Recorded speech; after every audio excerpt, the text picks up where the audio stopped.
আসসালামু আলাইকুম। আশা করি সবাই ভালো আছেন। বর্তমান পৃথিবী একটি অস্থির পরিস্থিতির মধ্য দিয়ে যাচ্ছে।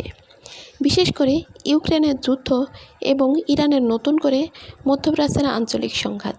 এই সব কিছুর মধ্যে শুধু সামরিক পরিবর্তনই নয়, বরং বড় ধরনের ঝুঁকির সৃষ্টি হচ্ছে বিশ্ব শান্তির জন্য।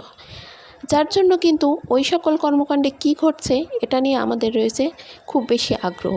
দেখুন, আমাদের দেশে এর ভিতরে কী সব সমস্যা ঘটে যাচ্ছে সেটা নিয়ে আমাদের মনোযোগ থাকছে না। নীরবভাবে আমরা অনেক বিষয় এড়িয়ে যাচ্ছি। দেখুন, বাংলাদেশে এখন সার্বিক ইস্যুকে কেন্দ্র করে রোহিঙ্গা সমস্যা একটি অন্যতম সমস্যা। আগে থেকেই বাংলাদেশে 11 লক্ষ রোহিঙ্গা আশ্রিত ছিলেন। নতুন করে অন্তর্বর্তী সরকার ক্ষমতায় আসার পর 2 লক্ষ রোহিঙ্গা বাংলাদেশে আশ্রয় নিয়েছে। মোট 11 লক্ষ রোহিঙ্গা বাংলাদেশে বর্তমানে অবস্থান করছে। প্রতি বছর 60 থেকে 70 হাজার রোহিঙ্গা বাচ্চা প্রসব করছে। পরিস্থিতি যখন এতটাই জটিল, তখন একটি খবর বাংলাদেশিদেরকে নাড়িয়ে দিয়েছে। আপনারা হয়তো বিশ্বাস করবেন না, তবে এটাই বাস্তব।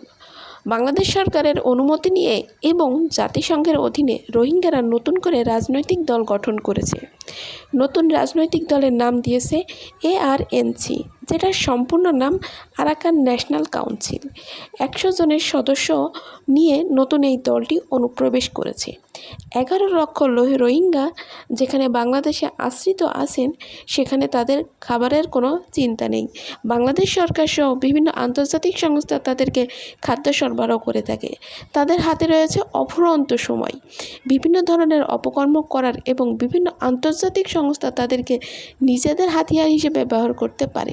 তাহলে বুঝুন বর্তমানে বাংলাদেশের অবস্থা কোন দিকে এগুচ্ছে। ধন্যবাদ সবাইকে।